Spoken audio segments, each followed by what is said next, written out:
Okay, hi everybody. Coach Allison back again. I have your week 5 foam rolling cool down. We have 3 new ones yet again. Pretty soon we are going to have to start repeating some because I'm running out of body parts. But we got 3 new ones so far. It's going to be feet, piriformis, and inner thigh. So let me grab my roller. All right. So for feet, for feet you do need to take off your shoes. So you're in your socks. Okay. Place the roller in front of you. Place your foot on the roller. You can hold something nearby if you need to for the balance, no problem. And we're simply rolling the foot. Pretty self-explanatory, really.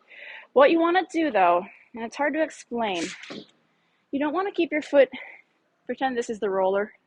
You don't want to keep the foot just flat. You want to kind of like let the foot do this over the roller instead of just, I hope that made sense. So I'm not sure if you can see.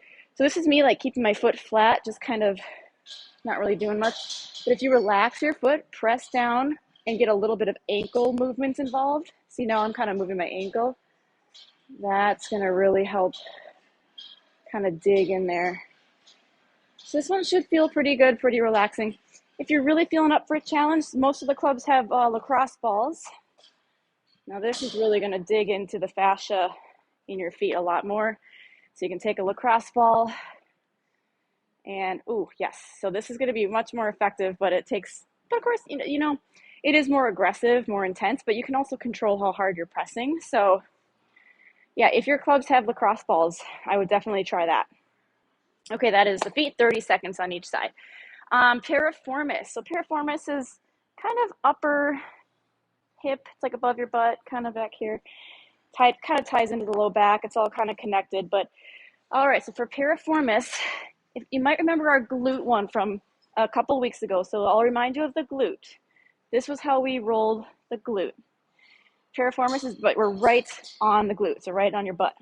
Piriformis is very similar body position. Now I'm going to bring that leg down and actually extend it out. And now I'm bringing the elbow to the floor. It's a little bit different, but see how I did not move where my body was pressing on the roller? Again, here's my starting position for glute.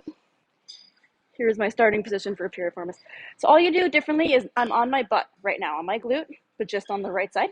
You just roll a little higher. So again, it's kind of hip, very low corner of the back. I call it the upper butt. That's just the cute way because that's what it is. It's like right above your butt. You can drag that leg on the floor, or you can't see my legs. Well, you can drag it on the floor or lift it up, whatever you like. But you do need to be tilted towards the direction that you're rolling. And as you can see, maybe you can't, I'm keeping my other leg bent for support.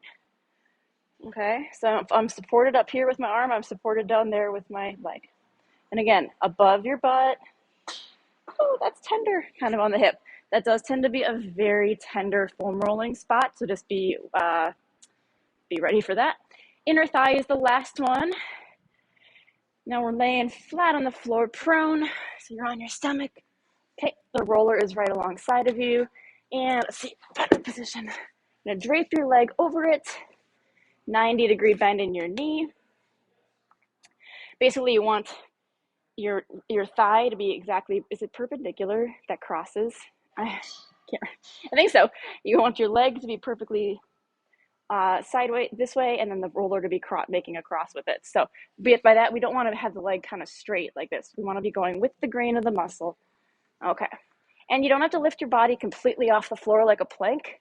You just have to kind of scoot or scooch side to side, using your hips to move, using your arms to help you move. And we're focusing on that inner thigh. It tends to be a little more tender closer to the knee, and then a little more tender up by as high as you can by the groin. Usually the middle's not too bad, but yeah, so you just shift side to side, and that is inner thigh. Oh boy. Oops, don't fall getting up. So about 30 seconds, 30 to 60, depending how much time you have in your group. But as you're learning these, if you go back to them, the longer the better. So try about 60 seconds. We have to cut it usually a little shorter for groups to get them done in time. But I hope you like our 3 new foam rolling locations. See if I can get creative and come up with 3 more for next week.